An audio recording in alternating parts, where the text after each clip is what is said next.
मास promotion का जो मुद्दा है वो काफ़ी सुर्खियों में बना हुआ है। लगातार विद्यार्थी जो हैं वो धरना प्रदर्शन कर रहे हैं कि हमें मास प्रमोट कर दिया जाए।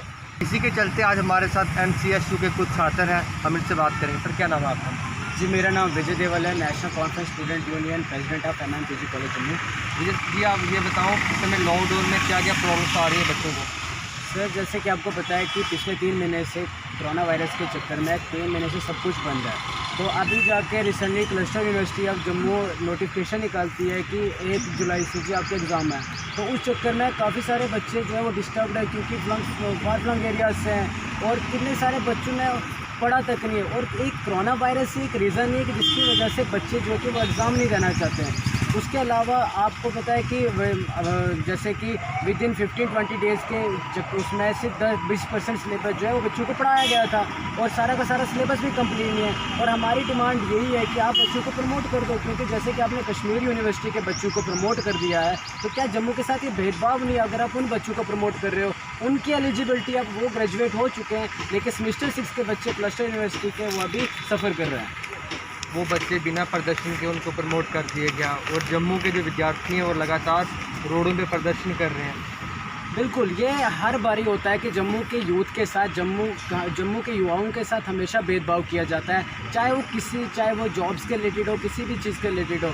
तो इस बार भी इन्होंने कश्मीर यूनिवर्सिटी के बच्चों को सिंपली उनको मास प्रमोट कर दिया। क्या कश्मीर के बच्चे हमारे जम्मू यूनिवर्सिटी में नहीं पढ़ते हैं? क्या कश्मीर के बच्चे हमारे क्लस्टर यूनिवर्सिटी में नहीं पढ़ते हैं?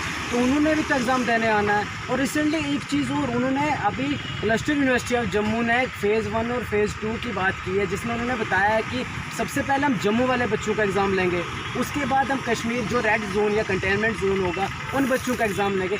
तो आप मुझे एक चीज़ बताइए कि जब एग्ज़ाम अगर उनका बाद में होगा तो क्या वो बच्चे उनको बेनिफिट नहीं उस चीज़ का? आपको पता है कि एक सब्जेक्ट में 4 यूनिट आते हैं और 4 यूनिट में बहुत मुश्किल से 2-2 क्वेश्चन लॉन्ग बनते हैं। तो अगर एक बार जब पेपर पैटर्न बन जाएगा तो क्या आपको लगता नहीं कि उन बच्चों के लिए आसानी हो जाएगी कि आने वाले टाइम उनको पता हो कि कौन से क्वेश्चन कैसे आने हैं? तो ये सरासर जम्मू के साथ भेदभाव है। जम्मू के बच्चे पहले पेपर दें, कश्मीर के बच्चे पहले बाद में पेपर दें, जबकि सबको पता है कि रेड जोन और कंटेनमेंट जोन कश्मीर तो रहेगा ही रहेगा आने वाले कुछ टाइम में। तो ये जम्मू के साथ भेदभाव क्यों?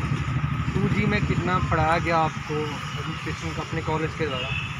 आपको मैं एक चीज़ बता दूं कि कल हमारी एक प्रेस कॉन्फ्रेंस भी रही थी प्रेस क्लब में, और उसके अलावा कल हमारा क्लस्टर यूनिवर्सिटी ऑफ जम्मू के ऑफिस में प्रदर्शन भी रहा था, जहाँ पे कि हमने उनके सामने ये जब बात की तो उन्होंने कहा कि हमने PDF सेंड किए। तो हमने उनको बताया कि आप PDF खुद पढ़ लो पहले, कि अगर आपको नज़र में आता है तो हमें पता चलेगा कि आपने जो 2G के हिसाब से हमें पढ़ाया गया वो कितना पढ़ाया है। आप भलेसा जाओगे, आप गुंदौर डोडा जाओगे, वहाँ पे 2G की सर्विस भी अच्छी से अवेलेबल नहीं है, तो बच्चा पढ़ेगा कैसे? और ये कह रहे हैं हमने उनको यहाँ तक बोला, उन्होंने हमें बताया कि UGC की गाइडलाइंस है। क्या UGC की गाइडलाइंस कश्मीर यूनिवर्सिटी के लिए फॉलो नहीं करती है?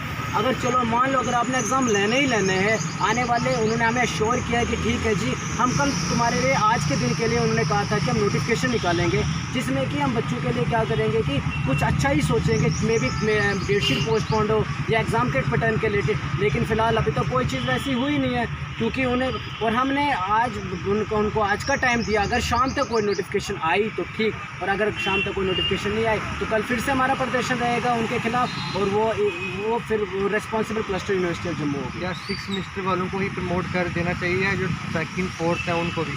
सर, मैं आपको एक चीज़ बता दूं कि 2nd 4th और 5th वाले बच्चों को प्रमोट कर दिया गया है इन्होंने। तो हमने उनको बताया था कि 6 सेमेस्टर का बच्चा, हर बारी ये 6 सेमेस्टर का बच्चा, आपको पता होगा कि फर्स्ट बैच है क्लस्टर यूनिवर्सिटी ऑफ जम्मू का, सिलेबस हो, बुक्स हो, हर चीज़ के लिए 6 सेमेस्टर का बच्चा हर चीज़ के लिए 6 सेमेस्टर के बच्चे ने सफ़र किया है। अगर आप 2nd सेमेस्टर के बच्चे जिसको आए हुए अभी सिर्फ 6 महीने नहीं हुए हैं कॉलेज में, उस बच्चे को आप प्रमोट कर रहे हो, तो 6 सेमेस्टर वाले बच्चे को आप प्रमोट नहीं कर सकते हो? क्या जो क्राइटेरिया आपने 2nd 4th और 5th के लिए रखा है, क्या वो क्राइटेरिया आप सेमेस्टर 6 के लिए नहीं दे सकते हो? लेकिन सिंपल सी बात इतनी है कि इन्होंने सेमेस्टर 6 में आके, आपको पता होगा कि जूट का एग्जामिनेशन इन्होंने कैंसिल कर दिया इस बार। जूट का एग्जामिनेशन देता कौन है? सेमेस्टर 6 का बच्चा देता है जूट का एग्जामिनेशन, और सिर्फ 1 घंटा होता है जूट का एग्जामिनेशन। लेकिन जम्मू यूनिवर्सिटी ने साफ साफ बोला कि इस पेंडेमिक के टाइम पे वो एग्ज़ाम नहीं ले सकते हैं। 1 घंटे का एग्ज़ाम वो इस पेंडेमिक के चक्कर में नहीं लेंगे, लेकिन क्लस्टर यूनिवर्सिटी ऑफ जम्मू 3 घंटे का एग्ज़ाम लेने के लिए तैयार है, और वो भी पूरा का पूरा सिलेबस लेके। उस चीज़ के लिए रिस्पॉन्सिबिलिटी कौन लेता है? और क्लस्टर यूनिवर्सिटी हमें एक चीज़ बताती है कि नहीं, हम प्रॉपर प्रिकॉशंस के साथ हर चीज़ को लेके सब चीज़ें कर रहे हैं। तो मुझे एक चीज़ बताइए आप कि जब कभी भी एग्ज़ाम रहता है 10 बजे अगर पेपर हो, तो क्या आपको पता है 9 बजे बाहर बच्चा कैसे होता है, या जब घर से वो आएगा वो कैसे मिलेगा? उस चीज़ की रिस्पॉन्सिबिलिटी कौन लेता है? अभी ट्रांसपोर्ट फैसिलिटीज़ भी नहीं है बच्चों के लिए। क्या क्लस्टर यूनिवर्सिटी ये दावा कर रही है कि हम बच्चों को लाएंगे अपने अपने घरों से? सर मैं अब बिल्कुल भी नहीं। जैसे कि मैं खुद डोडा से परसों आया हुआ हूँ इसी चक्कर में कि हम चाहे हमें कुछ भी करना पड़े, हमें इस चीज़ को रोकना पड़ेगा। मैक्सिमम बच्चों की आवाज़ बन के हम अभी इधर आए हैं, इसीलिए आए क्योंकि उनको पता है कि इस टाइम पे 8-8 हज़ार 9-9 हज़ार रुपये जो कि ट्रांसपोर्ट की गाड़ी बुकिंग पे ले रही है, डोडा से लेकर यहाँ तक। बलेसा किश्तवाड़ तो छोड़ो, मैं डोडा की बात कर रहा हूँ, वो इतनी बुकिंग पे आ रहे हैं। तो मुझे एक चीज़ बताओ, अगर वो बाय द वे आ भी जाएंगे पीजी यहाँ पे या रूम रेंट के, वो उनको अलो नहीं कर रहे हैं। हॉस्टल में आपको लगता है वो उनको रहने देंगे? वो उनको अलो नहीं कर रहे। वो बच्चा कहाँ जाएगा और कैसे पेपर देगा वो? ये बिल्कुल सही बात की अभी विजय जी ने। जैसा कि इन्होंने बताया कि जो बच्चे पीजीस में रहते हैं उनको पहले जो पीजी के ओनर हैं वो उनको अपनी पीजी में इंटर नहीं होने देंगे, क्योंकि उनको पहले ही क्वारंटाइन में रखा जाएगा और उनका टेस्ट किया जाएगा, फिर उन बच्चों को वहाँ पे अपनी पीजी में अलो किया जाएगा। सर आपका नाम? मेरा नाम डिम्पल ठाकुर, फाइनल स्टूडेंट हूँ मैं MM कॉलेज से। तो सर क्या इस समय जो बच्चे इतना प्रदर्शन कर रहे हैं, क्या एडमिनिस्ट्रेशन बंद दरवाज़ों में ही फैसला ले रही है?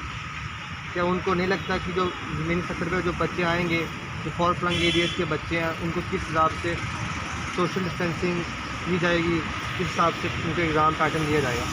जैसे कि मैं आपको बता दूं कि मैक्सिमम बच्चे अगर जो हैं तो वो बिलोंग करते हैं फॉर फ्लंग एरियाज से। आप लद्दाख ले लीजिए, श्रीनगर ले लीजिए, डोडा, भद्रवाह, किश्तवाड़, पाडर, तो इतने दूर से बच्चे जो हैं वो किस तरह से यहाँ पे आएंगे? मुझे समझ नहीं आ रही है ये यूनिवर्सिटी क्या कर रही है हमारे साथ। अब देखिए, ट्रांसपोर्ट की बात की अगर की जाए तो अभी हम रिसेंटली मैं और मेरा फ्रेंड जो है डोडा से आए, हमने जो है 4-4 हज़ार बुकिंग की और यहाँ पे आए। मैं ये कहता हूँ कि बहुत सारे ऐसे बच्चे हैं जो कि BPL कैटेगरी से बिलोंग करते हैं, उससे भी नीचे, तो वो बच्चे कैसे हैंडल करेंगे? वो किस तरह से फाइनेंशियली वो भी बहुत ज़्यादा वीक हैं, वो किस तरह से यहाँ पे आएंगे? मुझे ये समझ नहीं आ रही है।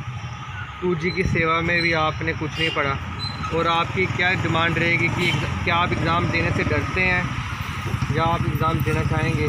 2G में आपने बिल्कुल भी नहीं पढ़ा, जैसे कि विजय जी के द्वारा बताया गया अभी, तो आपकी क्या अपील रहेगी एडमिनिस्ट्रेशन से?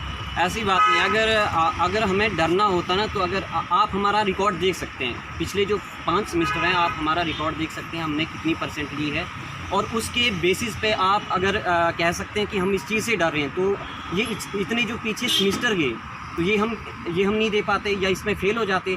लेकिन जितने भी बच्चे प्रोटेस्ट कर रहे हैं वो बिल्कुल बहुत ज़्यादा डेडिकेटेड हैं, लेकिन हमारी यूनिवर्सिटी की वजह से वो इतना ज़्यादा कह सकते हैं आपकी नाराज़ हैं कि इतनी बड़ी यूनिवर्सिटी देख लीजिए आप, गुजरात यूनिवर्सिटी देख लीजिए, जो भी बाहर दिल्ली यूनिवर्सिटीज़ हैं, DU हैं, तो उन सब ने बच्चों को मास प्रमोट कर दिया, लेकिन हमारी जम्मू यूनिवर्सिटी जो है हमें प्रमोट नहीं कर रही है। विजय जी आपसे एक आखिरी सवाल, जैसा कि प्रशासन द्वारा बता दिया गया फर्स्ट फेज़ और सेकंड फेज़ में बच्चों के एग्ज़ाम लिए जाएंगे, उस पर जो बच्चे फॉर फ्लंग एरिया से क्या उनके कोविड के टेस्ट यहाँ पे किए जाएंगे? देखिए, ये इतना पॉसिबल तो नहीं है कि उनके अगर आप टेस्ट की बात करोगे ना, तो अगर उनको टेस्ट करने बिठा देंगे ना, तो सबको पता है कि क्वारंटाइन सेंटर में कम से कम मिनिमम उनको 14 डेज़ तो वहाँ पर रहना पड़ेगा। तो 14 डेज़ के बाद तो उन्होंने डेट शीट निकाल दी है। तो मुझे एक चीज़ बताइए, वो बच्चे क्वारंटाइन सेंटर में पढ़ने बैठेंगे या फिर वहाँ पे अपनी हेल्थ की केयर करेंगे? तो ये जो इन्होंने फेज़ 1 और फेज़ 2 का क्राइटेरिया रखा हुआ है, तो हम सरासर बाइकआउट करते हैं, क्योंकि वो तो दूर से नज़र आ रहा है कि वो जम्मू के यूथ के साथ भेदभाव हो रहा है, और कश्मीर को बच्चों को तुम एक मौका दे रहे हो कि भाई एक अच्छी % ले लो तुम, और आने वाले टाइम में और एक टाइम दे रहे हो उनको पढ़ने के लिए। इसीलिए हमने पहला तो हमारी डिमांड यही है कि हमें मास प्रमोशन चाहिए, क्योंकि हर एक बच्चा वहाँ से एग्जामिनेशन देने जम्मू में नहीं आ सकता है। दूसरी बात, अगर तुम्हें लगता है कि UGC की गाइडलाइंस हैं, कुछ ऐसा है कि आपको एग्ज़ाम लेने, तो या तो इसकी डेट एक्सटेंड की जाए, और आगे जब आप एग्ज़ाम लोगे भी तो पैटर्न ऐसा होना चाहिए कि जितना आपने पढ़ाया, क्योंकि बात तो यही है ना कि आपने सर्विस कितनी प्रोवाइड की है बच्चों को, जितनी आपने सर्विस प्रोवाइड की है, जितना बच्चों ने पढ़ा है उतना ही वो एग्ज़ाम देंगे, और जो बच्चों ने पढ़ा नहीं वो एग्ज़ाम कैसे दे सकते हैं? आपको पता है यहाँ टीचर पढ़ा के बच्चों को तब भी 20-30% बच्चा फेल हो जाता है।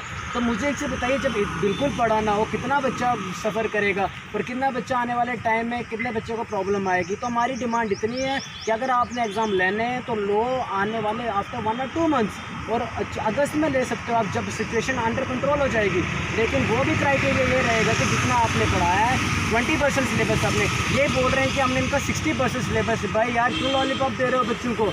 आप तो 20% के बाद तो उनका इंटरनल असेसमेंट ले लेते हो। तो अगर आपने इंटरनल असेसमेंट नहीं लिए बच्चों का तो सरासर साफ दिख रहा है कि उन बच्चों के 30% सिलेबस कंप्लीट हुआ है। तो मैं behalf of all the students ये कहने के लिए तैयार हूँ कि अगर जब सिचुएशन अंडर कंट्रोल हो जाए वो बच्चा उतना पेपर देने के लिए रेडी हो सकता है जितना आपने पढ़ाया है। लेकिन पूरा का पूरा जो आप कह रहे हो कि 5 यूनिट आएंगे उसमें चॉइसेस होंगी, भाई डालना तो आपने पूरे 5 यूनिट है, तो वो लॉलीपॉप दिया ना जाए और हम इस चीज़ को बाइकआउट करते हैं। सेशन भी ख़त्म हो रहा है बच्चों का, तो उसके चलते बच्चों का काफ़ी लॉस हो रहा है इस समय में। क्या एडमिनिस्ट्रेशन को ये एक सवाल नहीं है, उनके माइंड में सवाल नहीं आ रहा कि बच्चों को बिना प्रोटेस्ट बिना प्रदर्शन के प्रमोट कर दिया जाए। देखिए आपको पता है क्लस्टर यूनिवर्सिटी एक ऐसी यूनिवर्सिटी है ना, चाहे हमें एडमिशन लेनी हो, चाहे हमें डेटशीटें चेंज करानी हो या चाहे कुछ भी कराना हो, हर चीज़ के लिए जब तक ना आप उनके गेट के ऊपर प्रोटेस्ट करोगे ना तब तक वो सुनती नहीं। उन्हें बच्चों के कैरियर के साथ पता नहीं क्या प्रॉब्लम है, हमें ये चीज़ समझ में नहीं आती है। लेकिन अभी हमने तो चाहे कुछ भी हो जाए, अगर उन्हें लगता है कि अब सेशन ख़त्म होने वाला है, IIT कानपुर जैसी ऐसी बड़ी बड़ी IITs मास प्रमोट कर सकती हैं। तो अगर इनको सेशन की इतनी टेंशन है, जूट का एग्जामिनेशन कैंसिल हो सकता है तो सेमेस्टर 6 पर प्रमोट कर दें और आने वाला न्यू सेशन स्टार्ट कर सकते हैं। कुछ ऑर्गेनाइजेशन का ये भी दावा है कि अगर बच्चों को प्रमोट कर दिया जाए तो उनकी जो डिग्री होगी उस पर मास प्रमोट का लोगो लगा दिया जाएगा। देखिए आपने बहुत अच्छी बात की कि कुछ जो ऑर्गेनाइजेशन है, कुछ ऑर्गेनाइजेशन को छोड़ के सीधा आप बोल दीजिए कि एक ही ऑर्गेनाइजेशन है जो इनके बारे में बात कर रही है कि मास प्रमोशन ना होनी चाहिए, वो है ABVP। सीधी सी बात है। तो मैं एक चीज़ बता दूं कि ये जो ऑर्गेनाइजेशन है ना, इनके जो अंदर के कार्यकर्ता है ना, वो मन ही मन खुद भी यही चाहते हैं कि कहीं ना कहीं मास प्रमोशन हो जाए। क्योंकि अब मैं बताना ना चाहूँगा, लेकिन क्योंकि इनमें से छोड़ो, ये जो ABVP के कार्यकर्ता है ना, इनको ऊपर की बात सुननी है, ऊपर ऑर्गेनाइजेशन के साथ चलना है। अभी ये नाम तो इनका स्टूडेंट ऑर्गेनाइजेशन है लेकिन इनको सुननी ऊपर की है। इसीलिए इनकी आप ये मेमोरेंडम सबमिट करते हैं, ये क्या बोलते हैं क्या नहीं, हु दे आर, इनकी सुनने की कोई वो नहीं है। क्योंकि मेमोरेंडम एक जस्ट एन एप्लीकेशन है, वो एक सबमिट कर रहे हैं अपने थ्रू। हमें वो बात देखनी है जो कि सभी स्टूडेंट के हित में होगी और सभी स्टूडेंट के हित में अभी यही बात है कि मास प्रमोशन होनी चाहिए। बस बिल्कुल साफ दावा किया इन बच्चों ने। जैसे कि इनकी जेन्युइन डिमांड्स को लेके चलें तो ये इनका कहना है कि मास प्रमोशन कर देनी चाहिए बच्चों को, क्योंकि काफ़ी सारे फॉर फ्लंग एरियाज हैं जो बच्चे यहाँ पे आएंगे एग्ज़ाम देंगे। क्या प्रशासन उनका जिम्मा लेती है उन बच्चों का? और इनकी बिल्कुल जेन्युइन डिमांड्स है मास प्रमोशन के लिए। और हमारी भी ये अपील रहेगी, अगर VC साहब हमारी इस वीडियो को देख रहे हों तो वो भी जल्द से जल्द इन बच्चों के हित के लिए सोचें। तब तक आप देखते रहें सरताजे के कैमरामैन अमन के साथ विदा लेते हुए। धन्यवाद।